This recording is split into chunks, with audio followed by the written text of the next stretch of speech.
right, welcome everyone to the national webinar on estimating the impact of improved subsidy payment practices. In this webinar, we'll be discussing the impact of improved subsidy payment practices on providers' budgets, as well as CCDF agency budgets. So before we get started, just have a couple logistical items. Number one, the session is being recorded. And number two, everyone on the call is muted. So if you have questions, please type them into the chat box and then we'll get to them as we can. Thanks.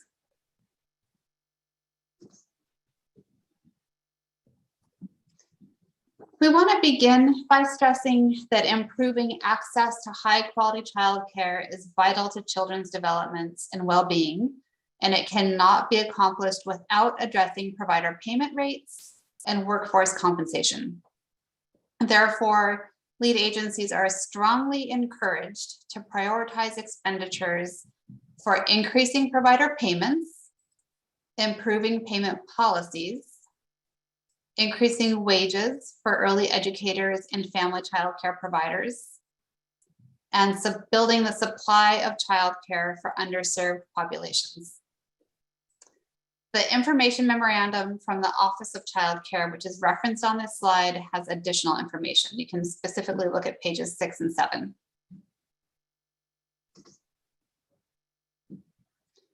Today's topic, which is focused on estimating the impact of improved payment practices, aligns with the American Rescue Plan Act priorities. The Office of Child Care guidance strongly recommends that CCDF lead agencies use funds to expand access to high quality childcare by increasing provider payments, as we said. In addition, the payment practices established by lead agencies play a huge role in what funds providers receive, how they receive them, and what they do with them. The preamble to the final rule states that the CCDF rule establishes a set of policies intended to stabilize families' access to childcare assistance, and in turn, help stabilize their employment or education and their child's care arrangements. These policies also have the potential to stabilize the revenue of childcare providers who receive CCDF funds as they experience more predictable, reliable, and timely payments for services. So today, we'll review some strategies to support reliable revenue for childcare providers. And then we'll discuss how to use the provider cost of quality calculator with your team, how to model the impact of payment policies on providers' budgets, and how to estimate the CCDF budget impact of enrollment-based payments.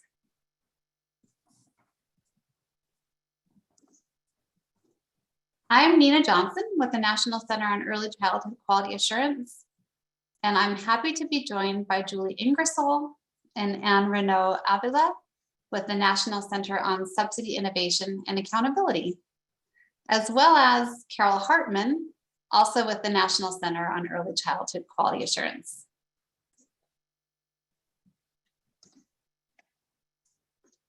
This is our fourth webinar in a series of webinars exploring the cost of childcare. The other webinars which were focused on increasing subsidy payments and setting rates, completing a narrow cost analysis, and supporting reliable subsidy revenue for childcare providers, are available on the Child Care Technical Assistance Network website. You can explore the slides for these webinars, and you can watch the videos in the links that Kelly just put in the chat box.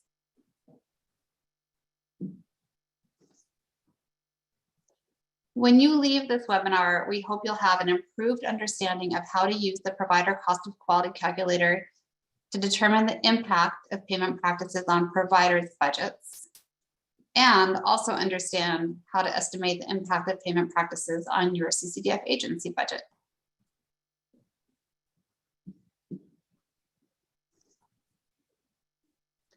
Please keep in mind that CCDF lead agencies can request technical assistance on any topic related to the American Rescue Plan Act funding online using the link that we're going to provide. Look for that in the chat box. Kelly will put that into.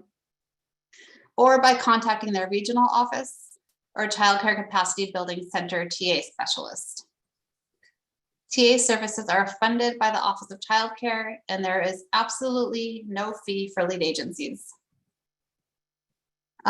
Again, Kelly is putting a link to that in the chat box. And if you would like to submit any TA request today, you can go ahead and use that link.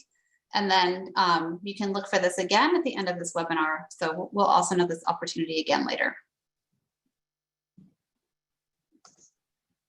I'm going to turn it over now to Julie Ingersoll to walk us through some supportive payment practices.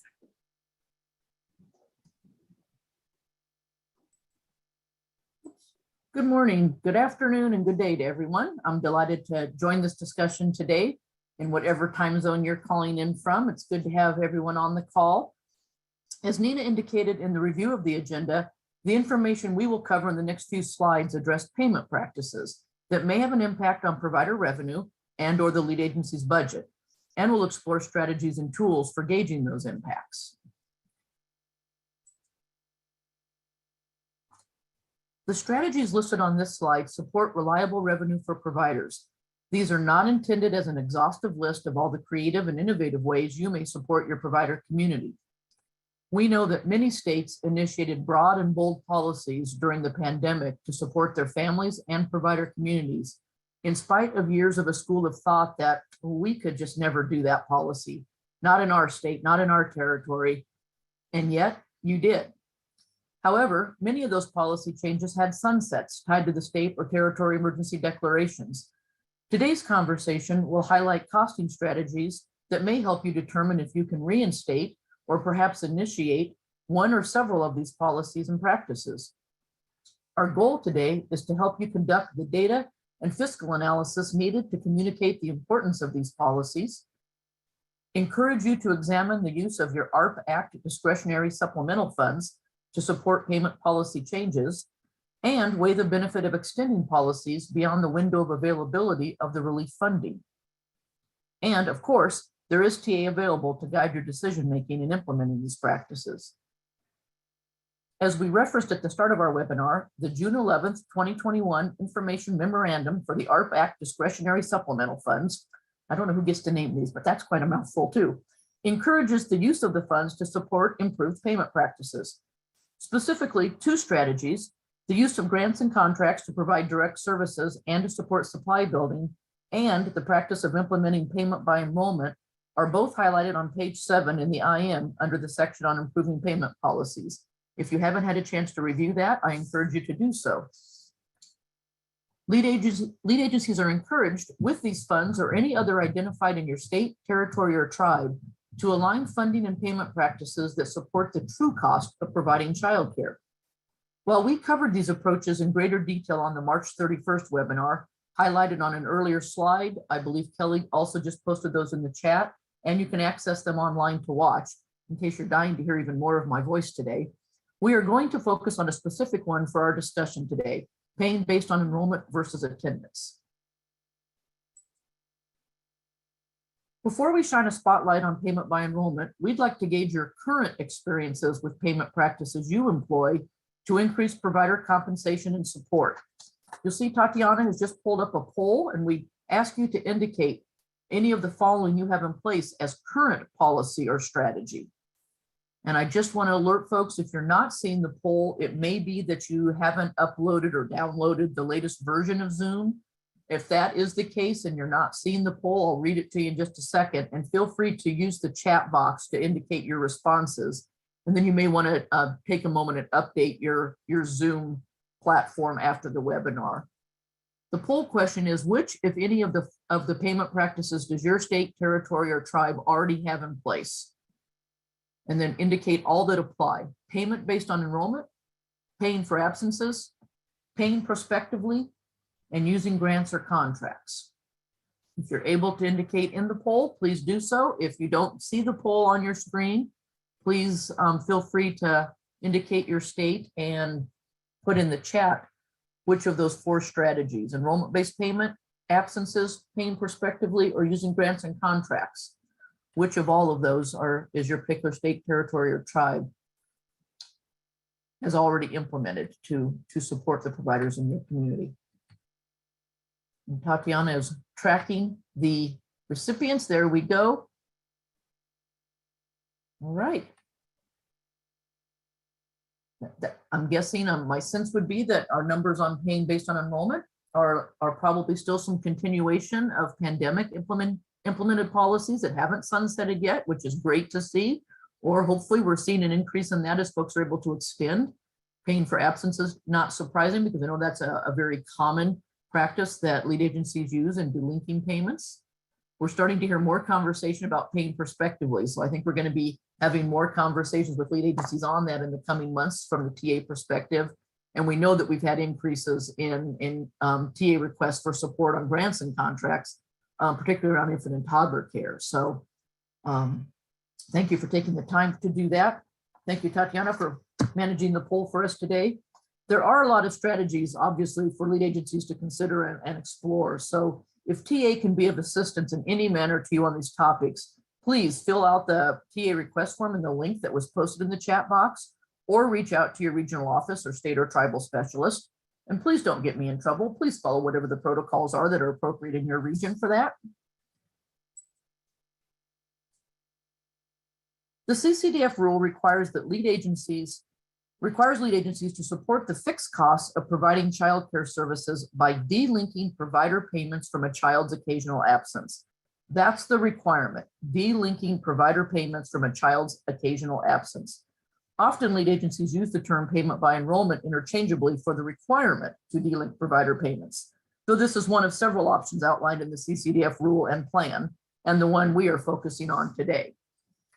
An important distinction to draw about making enrollment-based payments is they should not take absences into account.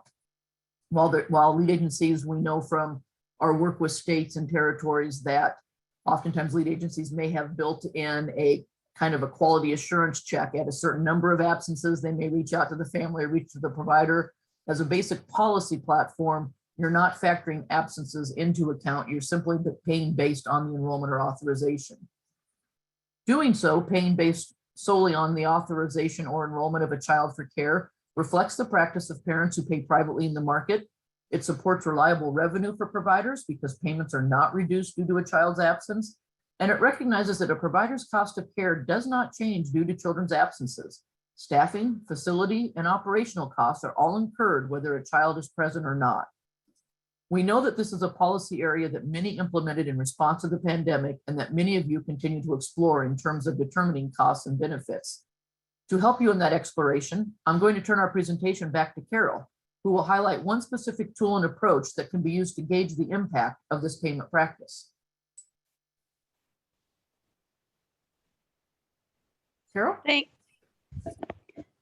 Thank you, Julie. In order to understand how to use the provider cost of quality calculator to determine the impact of payment practices on provider budgets, it's helpful to understand how to conduct a cost analysis. Who needs to be involved? What are the steps? How long will it take? We'll provide a high-level overview in this section, but first, we have a poll.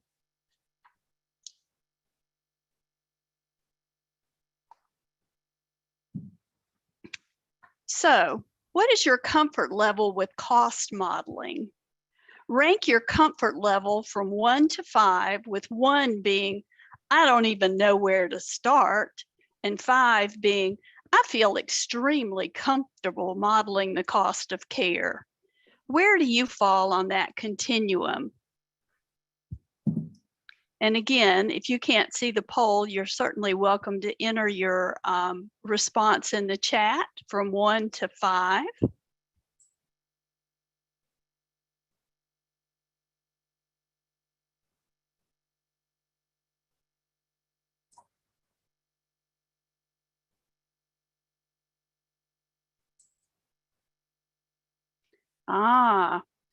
Just what I expected. A lot of people feel like they don't really know where to start. And a few are at level 2 and then level 3. And just a very few feel that they're really comfortable with cost modeling. So today, I hope that we can really help you feel more confident by the conclusion of today's webinar with cost modeling so that you really have an understanding and a good overview of what the process is like.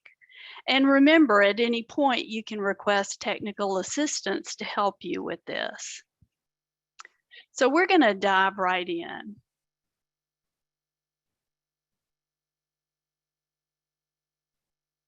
Whoops, sorry. On the March 21st national webinar, Tips for Completing a Narrow Cost Analysis, Simon Workman and Gina Capito talked about forming an advisory group and gathering data. Today, we're going to dive a bit deeper and talk about actually doing the analysis with internal staff.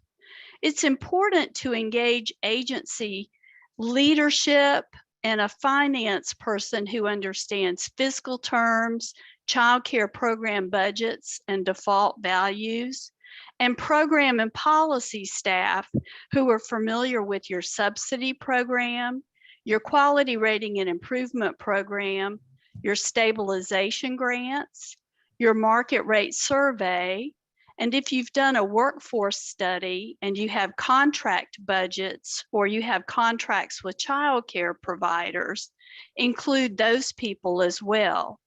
These are the people who are familiar with your reimbursement rates, your market rates, wages that may be paid in the industry, and child care budgets. The internal staff who are familiar with child care program budgets are usually selected to actually enter the cost and revenue data in the provider cost of quality calculator.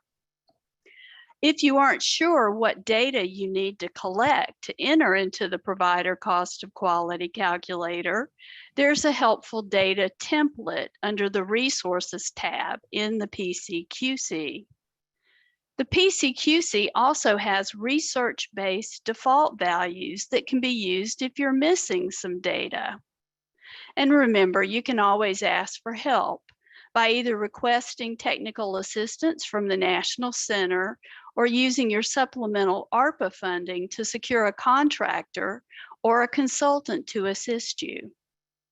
So when you do this process, we recommend that you sample different program types to model scenarios for different size child care programs: a small family child care home, a group family child care home, a small child care center, one medium child care center, and a large child care center. That way, you'll be able to see how changing variables impact the budget for each of these different size child care programs. So this is an overview of the process for using the PCQC to model scenarios to consider how different payment practices may impact providers. Once you've identified the internal team, it takes one person about 8 hours to gather, input, and look at the data for the different provider types: the family and group child care homes and the small, medium, and large centers. One person can input that data, save each of those scenarios, and export the scenarios to an Excel spreadsheets to share with the internal team members for analysis. Then that larger internal team can come together to talk about and analyze that data, discuss those findings, maybe run some different scenarios from those same child care programs with different variables, and then make some policy recommendations to leadership based on what you've found. It all sounds pretty simple, doesn't it? So visit the PCQC page to get started. There's some resources there: a user guide, a YouTube video, and other resources. Now I'm going to turn it back to my colleague, Nina Johnson, who's going to explain how to use the PCQC to model different payment practices. Nina? Thank you so much, Carol. So before we start to talk about using the PCQC to model different payment practices, we want to get a sense of how many of you have experience using the PCQC. So it could be that your agency has used it with a contractor, or someone else in your agency has used it. It could be that you personally have used it, or it could be the case that neither you personally or anyone in your agency has used it with or without a contractor. So take a minute and go ahead and respond to this poll question.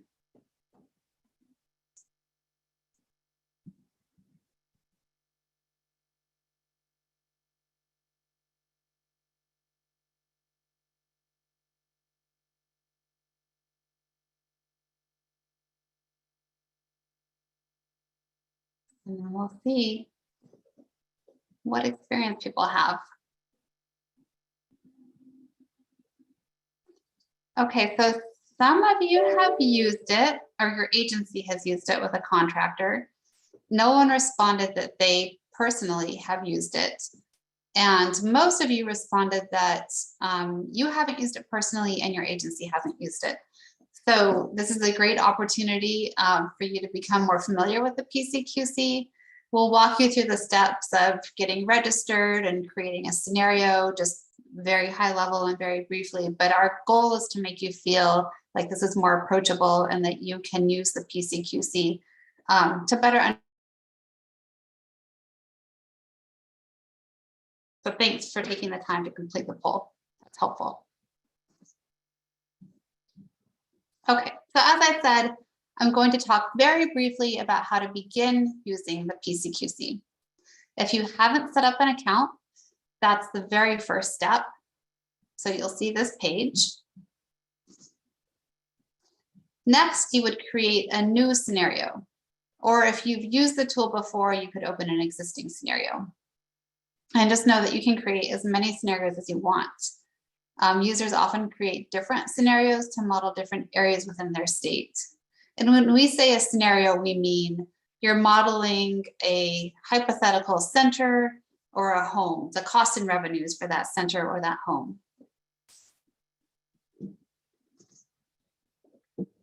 Next, you select your state and the age group categories that you want to include in your scenario.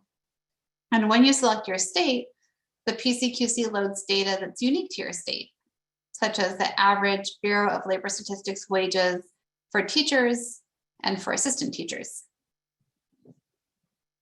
So after you've done those few upfront tasks, you can begin entering the data that Carol discussed a few minutes ago.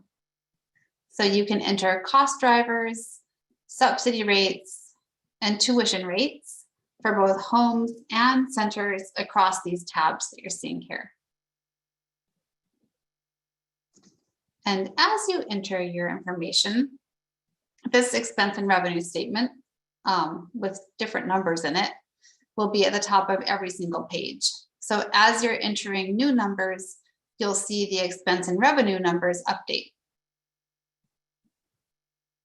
And then after you've entered all of your information, you can download the data that you've entered, as well as the resulting expenses and revenues into an Excel spreadsheet. And just keep in mind that the National Center on Early Childhood Quality Assurance is available to help you with this process if you have questions. And we're here also if you just need a thought partner. So you can use the TA request link, or you can request support through your regional office or your state capacity building center TA specialist for that help.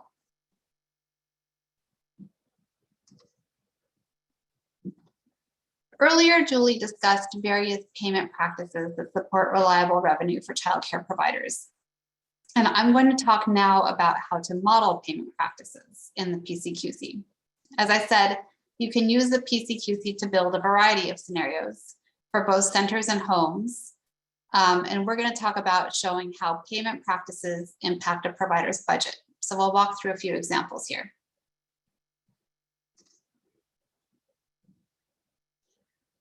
When you consider policy or practice changes, we know that questions come up about how those policies would impact providers.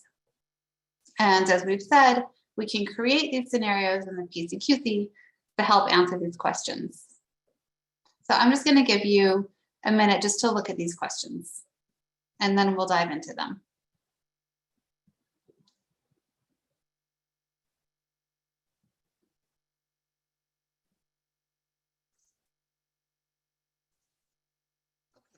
Julie talked about several practices that improve reliability and predictability of providers' payments. And this slide shows how the PCQC can be used to model predictable payment practices in a child care center. It illustrates the impact of enrollment efficiency and bad debt on profit margin. And before we get into these two examples, I'll briefly explain enrollment efficiency and bad debt. Enrollment efficiency describes the provider's actual enrollment compared to the number of full-time children that a program is staffed to care for. And keep in mind that a program's efficiency is related to the state's subsidy payment policies. So if subsidy payments are based on attendance, or if the program has part-time subsidy placements, it may be paid less than the full rate for a subsidized slot, even though it's staffed for that slot. And bad debt reflects payments that cannot be collected. So this could include unpaid fees or unpaid subsidy when a child is absent. Okay, now we get to look at the two examples. So using a hypothetical scenario in the PCQC, and when I say a hypothetical scenario, I mean that we created a scenario, we entered information for a center in the PCQC using default values. This expense and revenue statement on the left illustrates the impact on providers' net revenue when they're unable to collect anticipated revenue. And you can see that when enrollment efficiency drops and when bad debt increases, the program is operating at a loss. This hypothetical center with unpredictable payments will lose over $30,000 in 1 year if attendance is paid at a 75% rate and the provider is unable to collect 7% of the fees.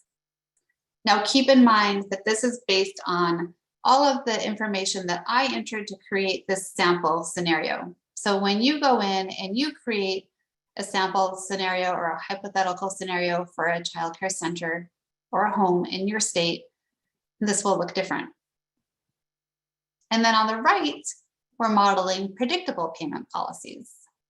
So that same center will earn more than $250,000 if attendance is paid at a 90% rate and the provider is unable to collect only 3% of the fees.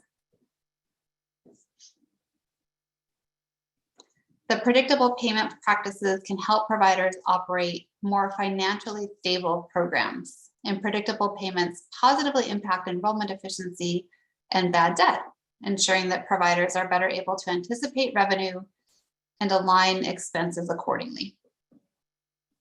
Predictable payment practices can generate many benefits. I'm sure you all are familiar with this, but we're going to run through them. They may result in provider actions and that support staff retention, improved benefits, and expanded opportunities for staff's professional development. They culminate in increased goodwill with providers, which could translate into an expanded pool of providers willing to serve children eligible for subsidies. And they support generally accepted practices with the private pay market, further removing the disparity between publicly supported and privately paid childcare, and still continue allowance for a child's usual absences. As Julie mentioned, states have used their supplemental funding to support some of these policies. And in a few minutes, we'll talk about budgeting to continue these predictable payment policies. Also, keep in mind, in case this feels intimidating to you, that the National Center on Early Childhood Quality Assurance offers free support to help you use the PCQC. Just go through the channels that we talked about before to request TA.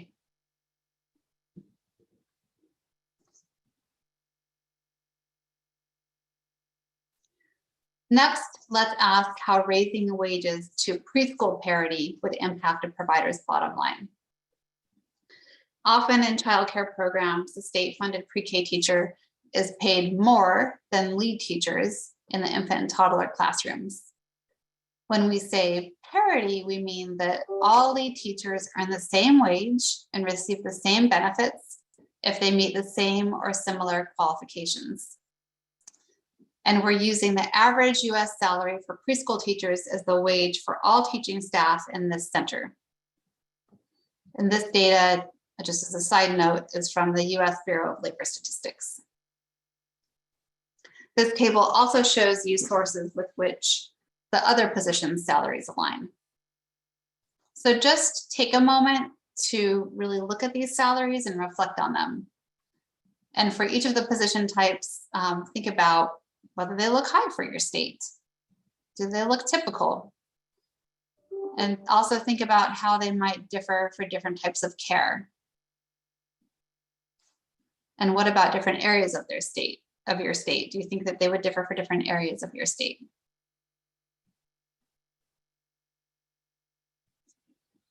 So if you all can access the chat box, you can share your thoughts there, or just kind of keep a mental note as we keep going through these slides.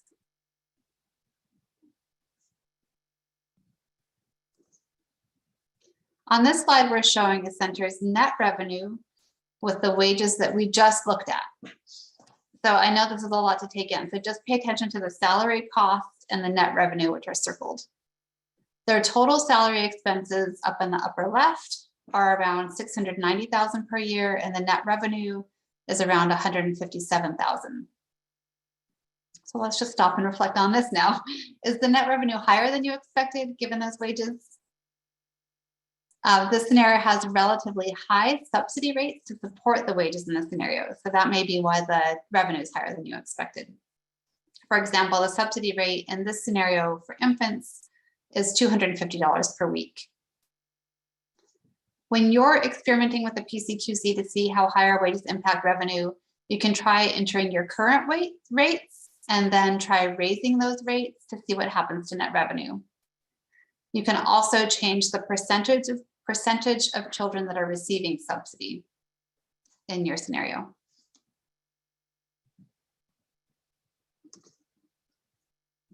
Okay, now we raise the classroom teacher's salary above preschool parity, and we raise the other salaries by the same percentage. Now we can see how even higher wages impact net revenue. So again, stop and reflect on these wages. They're probably higher than the typical salaries for center staff in your state.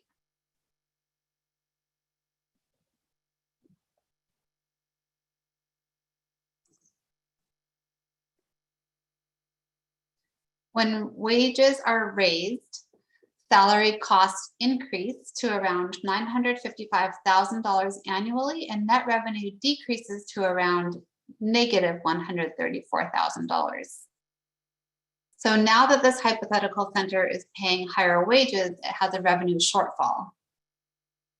We're using the same subsidy and tuition rates that we used in the last scenario. For this center to be able to pay above preschool parity, payment practices and payment rates would need to be improved. And the strategies that Julie discussed earlier could help to enable the center to raise wages.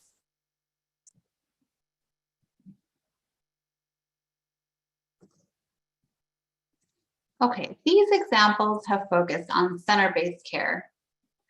And we want to take time now to show what net revenue looks like in a family child care home when it's aligned with the salary of a center director.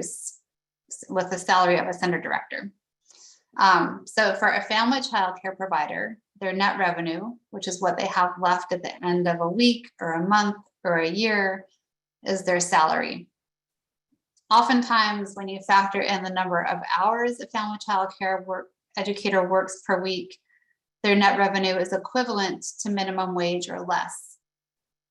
As you consider both payment rates and payment practices, you might start asking what family child care providers should be paid based on their responsibility as a business owner and a lead teacher. The family child care provider is both the business owner or operator, the director, and the lead teacher, as well as the cook. for the program, and the compensation should be commensurate with their responsibilities. In this example, the family child care provider's net revenue is similar to the average US annual salary for a center director. The educator is caring for up to 6 children, all of whom receive subsidy, and has some bad debt and enrollment inefficiency. The model began with the intent for net revenue to align with the center director's average salary, and then costs were backed out and subsidy rates were modeled.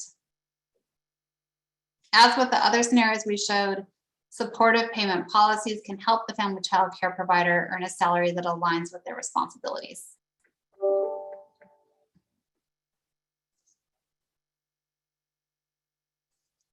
So there are a few considerations that you should take into account as you're engaging in cost modeling with your team.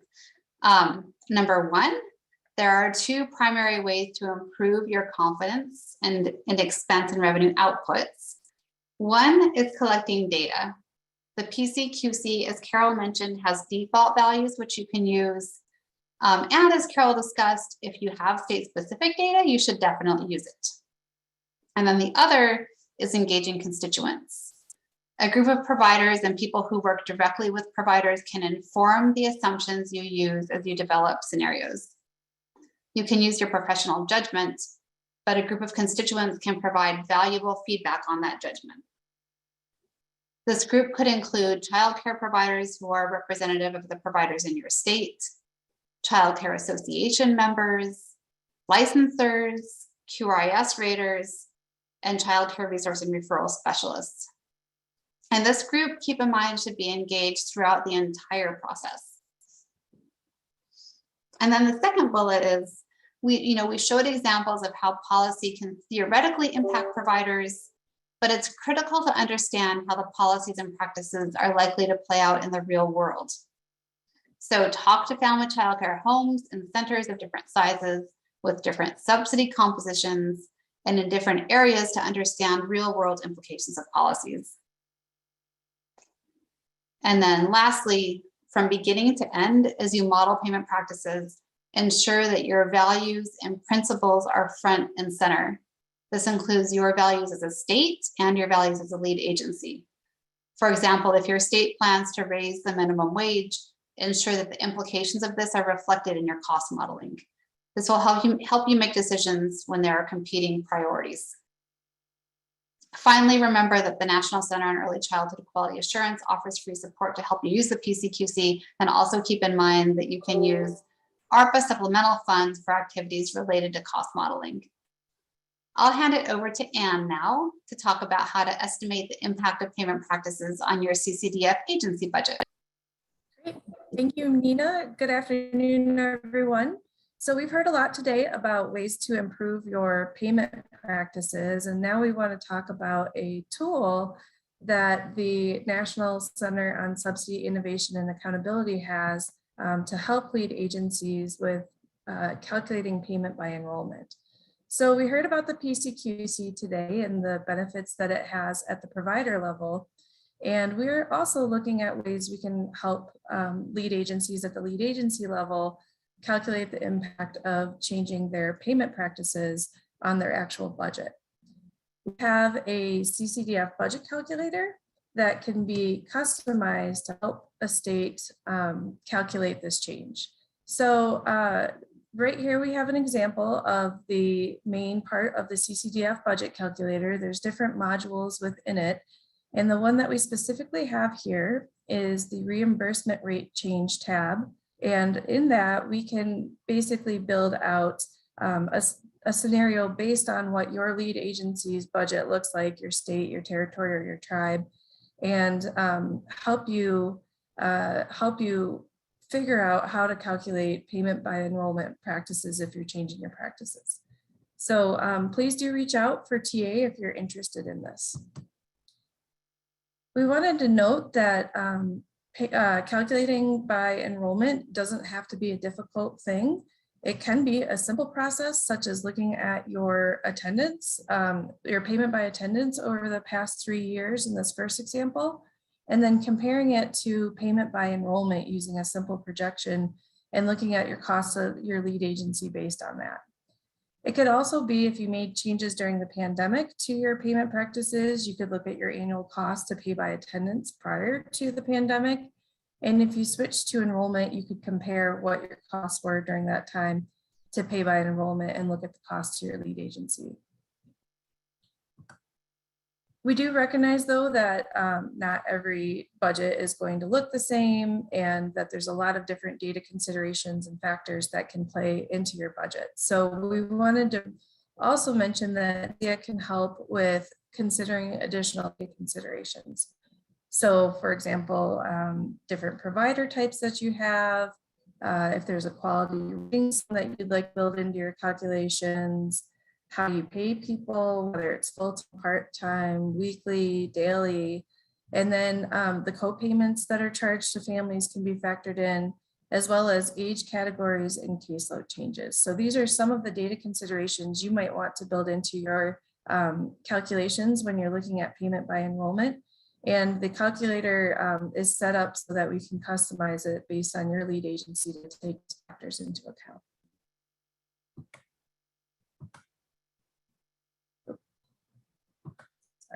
A little too far ahead there.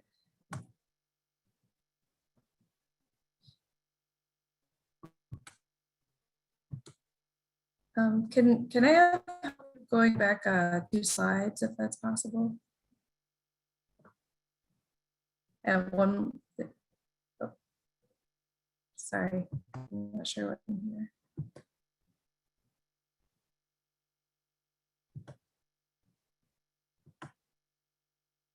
Okay, great. So we talked about the budget calculator, and the other thing that I wanted to mention is that have cost to them. It's likely an increased cost to your lead agency. There's definitely a lot of cost offsets that you can consider and discuss with your leadership, whether it be your legislature, your governor's office, tribal leadership. There aren't just costs, there are also several benefits and cost offsets. So for example, there could be decreased staff time needed to verify time and attendance that could be basically calculated as a cost savings. Decreased accounting staff time to pay based on time and attendance, that could be a simple calculation as well. And then some broader benefits that are a little less tangible in terms of cost savings, but they're definite cost offsets, are improved stabilization of the overall childcare systems and improved outcomes for the children and families that you serve over the long run by stabilizing their childcare and the childcare system overall. So we do think it's important to present both the costs and the benefits when you're discussing this with your decision makers. There's a few other considerations as well that we wanted to mention when if you decide to pay by enrollment or change your payment practices. It's important to look at what policies you might need to change if you have department level or lead agency level policies, as well as processes. And then communication and training, making sure that you are educating the decision makers on what you're doing and what the benefits are, working with other interested parties in the community to really let them know what you're doing with these practices. So these are some additional considerations. And the budget calculator, I just wanted to mention, you can request it from Nixia. I know Kelly just put a link to the instructions in the chat. And we can also send you the model itself if you request the TA through the TA form that we noted earlier. So with that, we have a poll question for all of you that we wanted to answer. Which payment practices are you interested in exploring or implementing in your state, territory, or tribe?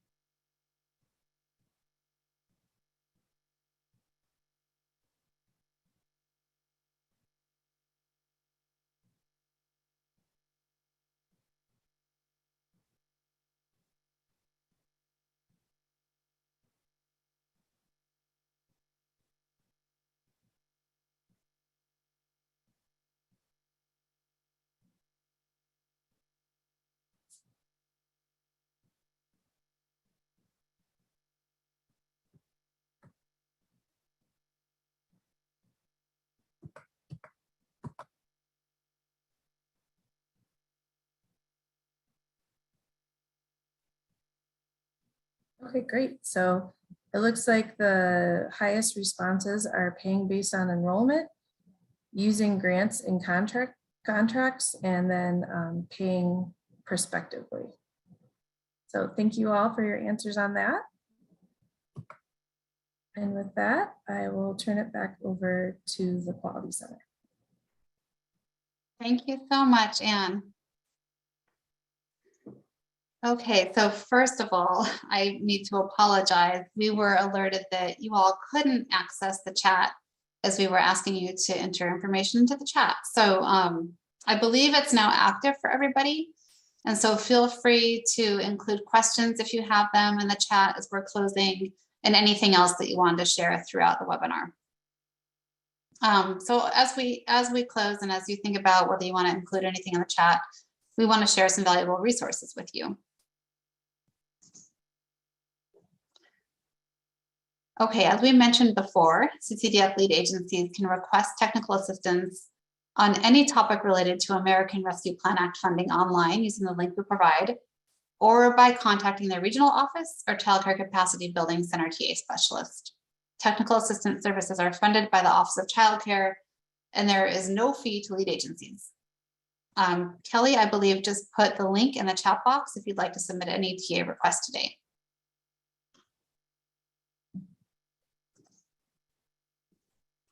And we strongly encourage you to take advantage of the rich resources on ARPA funding on the Child Care Technical Assistance website. We also have listed here the links for the budget calculator and the provider cost of quality calculator, as well as other useful resources on cost modeling. And I know earlier Kelly shared the links to the to access the budget calculator and the links to the provider cost of quality calculator in the chat. If you weren't able to access those, Kelly, I don't know, you may want to put them in again if you have time. And then this is the contact information for the National Center on Early Childhood Quality Assurance and the National Center on Subsidy Innovation and Accountability. And I'll check the chat before we close to see if you all have any questions. And then we're going to ask you to stay on for just another couple of minutes and answer a few brief evaluation questions. So as you're doing that, just keep in mind, again, you can reach out and request support through the TA request link, and know that the slides and recording of this webinar will be posted on the Child Care Technical Assistance website. I'll continue to monitor the chat if you have any questions. Otherwise, I hope you have a wonderful rest of your day. Happy Friday Eve, and enjoy the rest of your week. Thank you, and thanks for taking the time to complete the evaluation.